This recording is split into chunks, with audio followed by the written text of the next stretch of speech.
Good morning and welcome to BBOC Live presented by BetMGM. This is the Saturday college basketball betting preview. I'm Stuckey, and joining me, as always, are my fellow BBOC co-hosts Mike Calabrese and Greg Waddell. Thoughts are with our other co-host Mike Randall, who can't be with us. He's up in the Northeast for a family event, so hope he has a great weekend and safe travels. But it's 10:30 a.m. Eastern. We have a lot to get to, as we do each and every Saturday. We'll each give two best bets. We'll do a little underdog moneyline parlay. We'll talk two marquee games. Got some good ones today, but we'll cover Houston, Baylor, and Kentucky, Alabama. But before we do get started, I do want to remind everyone to make sure you download the award-winning Action Network app. You can find all of our bets there, in addition to an abundance of data and content for today's slate and beyond. And as I mentioned before, BBOC is presented by BetMGM. Use bonus code ACTION when signing up to get $150 in bonus bets when you bet $5 for new users in Arizona, Colorado, Illinois, Indiana, Iowa, Kentucky, Louisiana, Maryland, Massachusetts, Michigan, New Jersey, Ohio, Pennsylvania, Tennessee, Virginia, West Virginia, Wyoming. Terms and conditions apply. Must be 21 plus. Gambling problem? Call 1-800-GAMBLER. Before we get started, Calabrese, a lot to live up to today. Our midweek show, which we will have on Tuesday again this upcoming week, 5 Eastern. Make sure you check us out there as well. Swept the show, so either it's sweep or go home. Nothing less is what we want. But what are you looking forward to today the most on this Saturday slate? Kind of a weird thing usually in college sports. If you don't have money on the game, you're just rooting for the underdogs. I would like to see some consistency out of the top teams. My card kind of reflects that, but I'll get into it with Houston in particular. We talked about it at length on the pod on Thursday. I think Houston's the best team in America. I think they're mispriced in the market still. So I would love to see them go on the road and really hand it to Baylor. I think that'd be a good indicator that they're ready for their deep run come March. Greg, how about you? What are you looking forward to most today? Well, I'd love to see Calabrese be wrong about that Houston pick. More on that coming. But honestly, I'm just in awe. I'm astounded. I see two guys who swept essentially an entire card about 5 days ago. It's an honor to be in your presence, and I'm hoping we can do it again. A couple ACC teams I have my eyes on today, Duke and North Carolina, both on the road, both in toss-up games, according to the sports books, both significantly more talented than their opponents. It's kind of a put up or shut up Saturday afternoon for those two teams. Yeah, major implications in the ACC race as well, which could come down to the regular season finale between Duke and North Carolina. But it is the last non-March Saturday of the season. I think we're 22 days from Selection Sunday, 26 from one of the best sporting events in all of sports with the first weekend of the NCAA tournament. But let's get things started here with our best bets. I'll kick things off. I'm going to go with Cal Baptist, catching, I think, 6 right now against Tarleton State. Joseph Jones done a great job as the interim coach with the Texans, but Tarleton State, look, you're selling them high here. They've won 7 straight. They just had a crazy comeback win to beat first place Grand Canyon, but they've been running so well. There's a reason they're number 1 in the luck metric on KenPom. 8 of their 10 league wins have come by 5 points or less. 6 by 1 possession. They even had like a crazy buzzer beater to beat UTRGV. So they've been getting very fortunate. And then over the past month, they're shooting 42% from 3. Their opponents are shooting just 29%. So I think that's helped them rise up the rankings and metrics as well. Cal Baptist, meanwhile, you're kind of buying low. Maybe they get Daniels back. They've lost 4 straight, and they actually match up pretty well with Tarleton. They beat them by, I think, 14 in the first meeting. But they can live on the offensive glass here. They can defend without fouling. So I think it's a good buy low, sell high spot. There's some looming regression coming for Tarleton State, who just is in all these crazy games. They find ways to win them, but I like the +6 here. Just to hop in, Stuck, are you familiar with the student section at Tarleton? Yeah, it's pretty wild.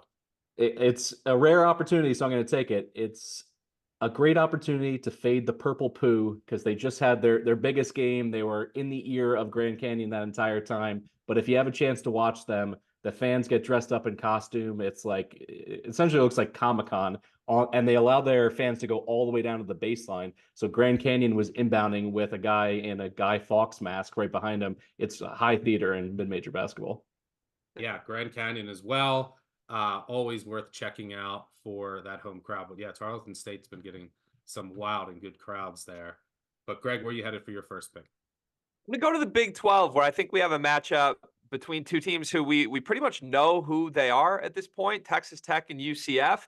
UCF is the bottom of the barrel in this conference, and they've really struggled anytime they've played legitimately good opponents. Texas Tech, a very high floor basketball team, maybe not the highest ceiling, but when they play teams that caliber wise just can't match them, they've taken care of business every single time. The numbers back this up. Texas Tech is 14-0 this season against teams outside the KenPom top 60.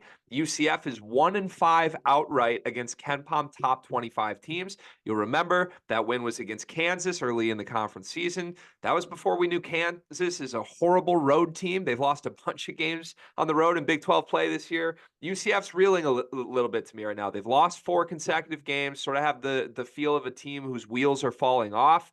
An odd schedule note, Texas Tech this year, every time they've won a game or every time they've come off a loss, they've won at least 2 consecutive games or more. They're on a 1-game win streak right now. This is a shout out to Mike Randall, who last week looked us in the eyes and said, just be better. You're the better team. Just show up and be better. That's Texas Tech here, catching a point as a 1-point underdog. I'll scoop that up all day. Well, I would have potentially gone head to head with you if I knew for sure Warren Washington was out for Texas Tech. I think he's a game time decision. He matters. They get small really quick, and he's important for the rim defense. And UCF, I mean, they're going to make some shots eventually. Over the past month, I think they're shooting like 23, 24% from 3. So I don't know. I think that this would be a good spot to buy UCF, who could live on the offensive glass if Washington isn't there. In the first meeting in Lubbock, I think it was tied or a 1-point game with a minute to go before Texas Tech pulled away. And Diallo didn't even play in that game. He's important on the glass. But I don't know the status of Washington, so I wish you well. But for those new to the show, $500 to anyone on the show beats me for the full season in any head-to-head bet. So far, it's only Greg, and I promise I'll give everyone at least one shot, assuming that I like the other side, in March. But Greg has a commanding lead. Luckily, it only counts as one win, but he had Northwestern against Ohio State when Northwestern won by, I think, 80. But Mike, where are you headed for your first best bet? So North Carolina is only a 2.5-point favorite in Charlottesville, and that's all predicated on the fact that Tony Bennett has been the most profitable coach in the ACC on his home floor since joining up with the Wahoos in 2009. But his offense and his program is built on 3 pillars. So you have slow pace, efficient offense, and then obviously their pack line defense that has been historically great over his tenure. But here's the thing. Virginia is lost offensively, 278th in shooting efficiency. And strangely, they're just awful from the foul line, just making 64.2% of their shots, which is 352nd in the nation. Now, can North Carolina beat the pack line defense? They have the shooters, in my opinion. They shoot over 35% from 3-point range. They can also take advantage of a middling UVA team on the glass. Even though UVA has decent size, they're still in the middle of the pack in defensive rebounding percentage at 73.7%. And I think that's a great bounce back spot for RJ Davis. He's in a bit of a mini slump, but even with his uneven performances across the last 6 games, he's still shooting his season average, which is 41% from long range. And that's what it's going to take to beat the pack line here. When you look at the teams that have beat Virginia this year, Pitt knocked down 14 triples. And in their other 5 losses, those teams averaged 10 3-pointers made. So I'm going to go ahead with North Carolina here. I think you're getting a discount because books respect the home court advantage in Charlottesville, but I think it's overstated here for a team that is just kind of lost in the wilderness on the offensive end. You can't trust them. They go through prolonged scoring droughts. And what's interesting, they're the only top 10 KenPom defensive team that's given up 10 or more 10-0 runs against them this year. The only other one actually is Rutgers. They're 14-12 on the season. I think they're closer in class to a team like Rutgers as opposed to a team that could win the ACC in North Carolina. Yeah, you mentioned those runs. That has a lot more to do with their offense than their defense because they just go through prolonged droughts. You mentioned free throws. I remember that Wake game. I think they started 0 of 9, maybe finished 1 of 11 and didn't cover because of that. Seemingly have the yips from the line of late. But good stuff there. Good luck in ACC country. But let's move on to our first marquee matchup of the day. Seems like whenever the Big 12 is playing, we have a marquee matchup, best conference in college basketball. For my money, we're going to talk a little Houston, Baylor. Houston, a small road favorite here. This is a pass for me. I make Houston a little over a 3-point favorite, but there's pass for Baylor here. As long as they don't turn the ball over, that's what I'm really worried about. And their defense still has some issues, but especially at home, they can get to the line against this aggressive Houston defense, and they can hit threes and then live on the offensive glass. Those are 3 areas where you can take advantage of Houston, and Baylor certainly will have opportunities to do so, but no value in the number. From my perspective, I do think Houston is the best team in the country from the best conference. I still think that there's some value in them to win the national title, but this game is a pass for me. Greg, you're rolling with the Bears, as you alluded to earlier. Yeah, I think you hinted at some of the reasons why. Ray J. Dennis has to take care of the basketball in this game, but Ray J. Dennis is fully capable of doing that. He has 2 or less turnovers in 4 consecutive games. If you go through his game logs going all the way back to the beginning of January here, he had about 7 consecutive games with 2 or less turnovers. Then he just sort of lost his mind for a month and was a really high turnover prone guy, 4 turnovers in a bunch of straight games for 5 straight. And he fixed it. Now he's back taking care of the basketball every game. I think that bodes well against a Houston defense that is just elite in all ways, but is really predicated on swarming and being out physical to their opponent. I don't think Ray J is going to be spooked by that at home here. Look, this is Houston's first year in the Big 12. We know this. And do they look like the best team in the country? Sometimes they do. They're number 1 according to the metrics. That's been the case for the whole season. And I would just push back. I don't think this team is the best team in the country. I think this team's one of the top 3. They belong somewhere alongside UConn and Purdue. The reality is the Big 12 as a conference gamed the system with how they scheduled in the non-conference. Everybody but Kansas got like a 20-spot metrics boost because they didn't play anybody. Houston didn't play anybody in the top 25 in the non-con. They beat up on everybody, and it hasn't been just smooth sailing in Big 12, even though they're atop the standings right now. They're 3-3 in road games in this conference. They're 0-2 on the road against the top 4 teams in the standings with losses to Iowa State and losses to Kansas. They've only covered 1 of their last 6 games. So I get their number 1. I actually think they're mispriced in the market the other way. Baylor's 13-1 at home this year. Their only loss came in triple overtime in that wild game that they lost about 7 different plays. They could have won them the game late. If Ray J. Dennis takes care of the basketball today, which he has been for 2 weeks, I think Baylor gets this win, but I'll take the 2 points along with it. Well, who would you say right now is the best team in the country? I think right now I would still take UConn, but I think it's UConn and Purdue 1A, 1B, and I would put Houston 1C, a little bit behind them. All right, Calabrese. You're not going with a side this game, but you hit your Baylor prop. I think it was Missy over on Tuesday night, but you're going with another Baylor player prop over here. Well, first off, best of luck to Ray J. Dennis, because Shed is going to pick him up and lock him up defensively the minute he steps foot out of his bed this morning. So, yeah, the defensive pressure is going to be a little bit different than he's used to. But as Stuck mentioned, I'm going with a player prop here. I like LJ Cryer over 13.5 points. You can get it even money in the market. He's Mr. Boomer Bust for the Cougs. He has 4 20-point plus performances and 4 sub-8 plus performances in 2024. And because of that, essentially, you know that he's either going to cruise past this number or not even come close. What we do know as well is that he's going to put up a lot of 3-point attempts. In conference play, he's averaged 7.5 triples, at least hoisting it up in conference play. And that's the way I think the defense is going to play him in this game. They're going to try to stop Houston from getting to, the glass, getting to the rim. And there's going to be opportunities for him to put up 7, 8, 9 threes in this game. Baylor is the 2nd lowest rated defense in the conference as well, according to Evan Maya. And guards have been eating them up because of that. Battle from West Virginia just had 25 points against them. Gilbert from Iowa State had 24. Even Robinson from BYU had 16. All 3 of them made 4 or more triples. I think that's the path to cashing this over. I think Cryer gets it done. The fact that it's just at 13.5, I believe he's averaging 15.5 for the season. I'm going to go ahead and play him here in this spot. Calabrese, you're not on a side, but we did a home field shirt off earlier this week. I'd like to extend the opportunity. I sense that you're thinking Houston's going to win this game. Do you want to go double or nothing here? I absolutely do. I got burned late when Iowa State decided not to foul down 8 and didn't cover that one. So I'll go ahead with the Cougs and put my faith in Samson's defense to get it done. We'll do another home field advantage or home field apparel challenge at this point. I'm hoping that the next time you see me, I'll have my Phi Slamma Jamma shirt on. I'll give you this too, Mike. I don't even need the points. Baylor money line for my shirt today. Houston money line for you. Well, I certainly can't back down from that level of confidence. It's Cougs all day. Let's go H-Town. Calabrese, you should buy some stock in home field apparel. You sent me a beautiful I don't know where you got the UMass one, but you've been a shirt merchant of late. So hopefully you get this one.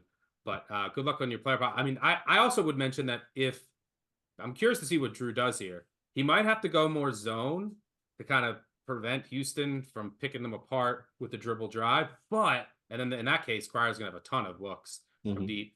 But then you leave yourself open to just get destroyed on the offensive glass by Houston, who just can live there all day. So I'm curious to see, I'm sure he's going to mix it up some, but I'm curious to see what percentage of zone that Drew tries. But in those possessions, Cryer should get a ton of looks. All right, good stuff there. Looking forward to that game at, I believe, what is that game tip? 2? No, noon, right? Noon Eastern? Noon Eastern. Get the day off to a great start. But let's move on to our Moneyline Underdog Parlay. I will kick things off. I'm going to fade another Cougars, and that's BYU. It's just a hard spot for BYU. Coming off that win against Baylor, you got Kansas on deck. Kansas State's tourney hopes, life support. I mean, they lose this game, put the nail in the coffin, but they've been as good as anyone against superior teams over the past 2 seasons at home in the Octagon of Doom. And their defense is elite. It's a top 15 defense in the country. They're eventually going to make shots. Over the past month, they're shooting, I think, 26% from 3. They're not a great three-point shooting team, but they're not that bad.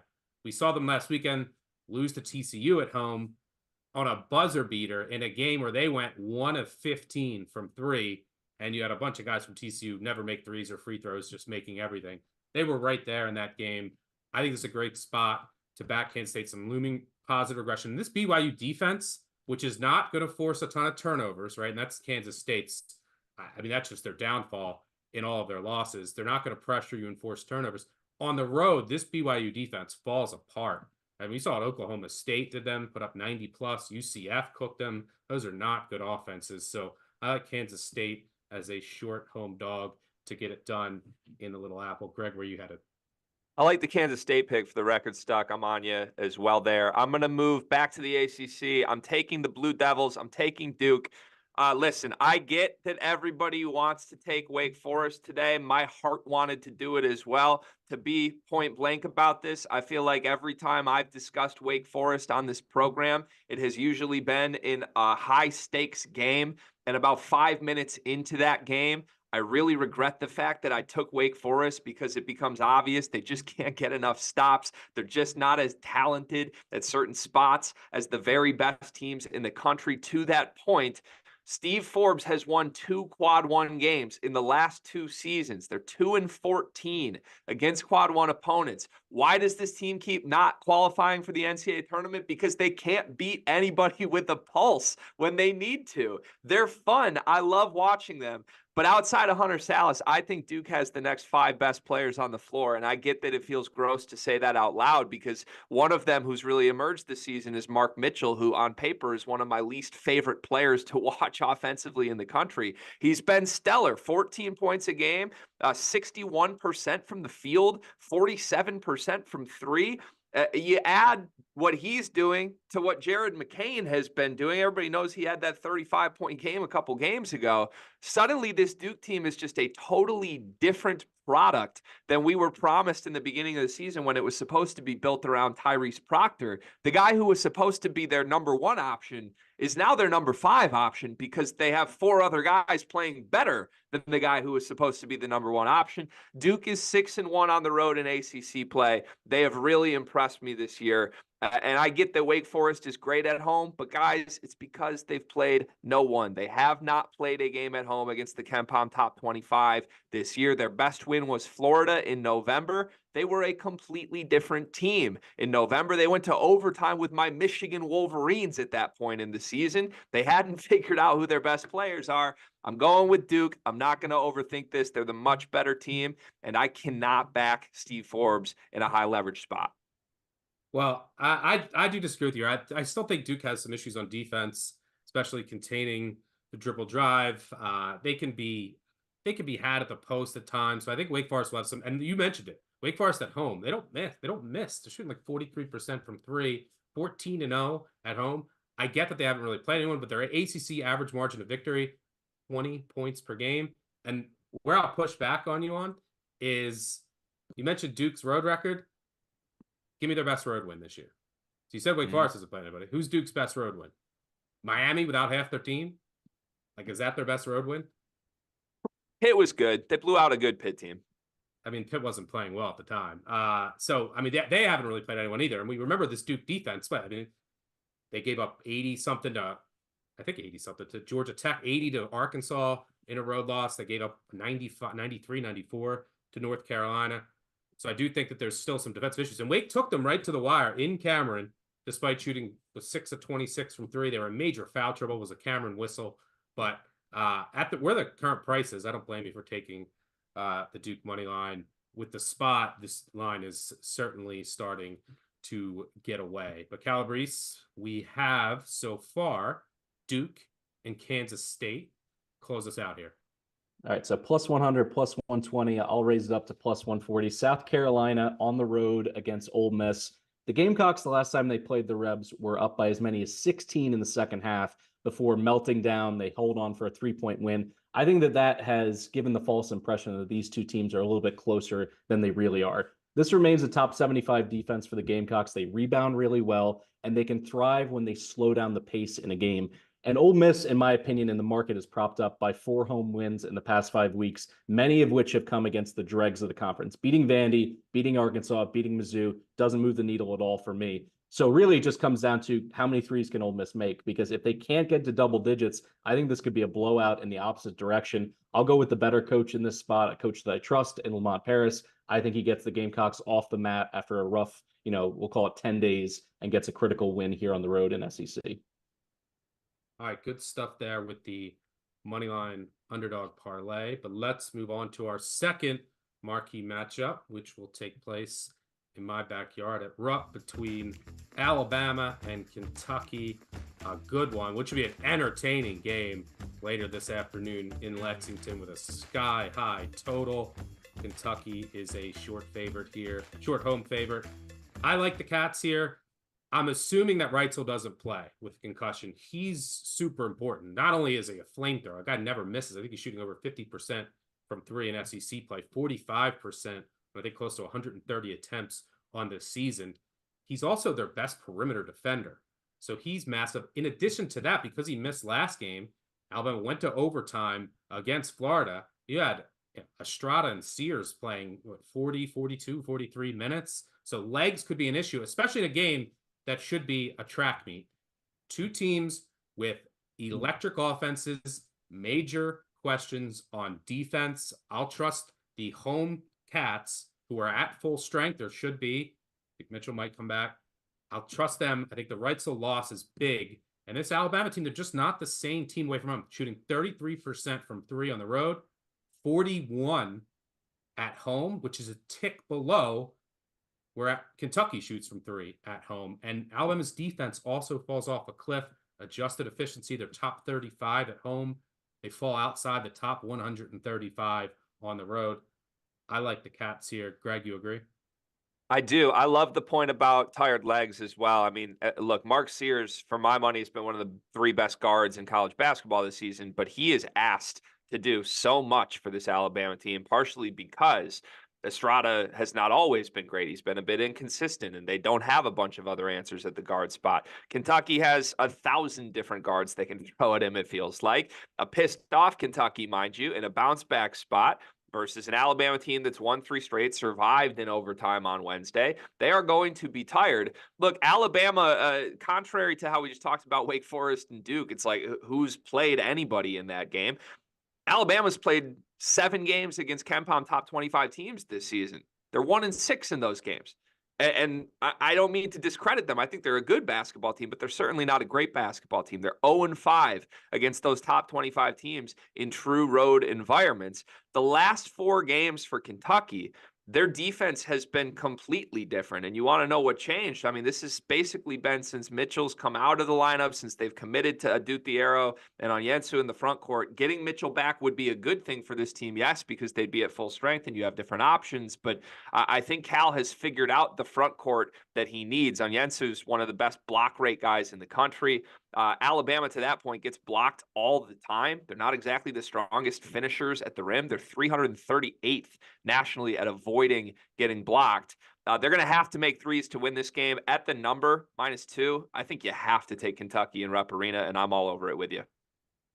Yeah, Kentucky's defense, they have benefited from some three-point luck, but they have been playing better. I think they're tiny sample size, but just the effort, made a few schematic changes, personnel changes, as you mentioned. But over the past 3 games, they're top 10 in adjusted efficiency. Obviously, that's going to be heavily impacted by three-point variance, but you can just see the effort after that Gonzaga game has been a little better. This one just should be up and down, should be super fun to watch.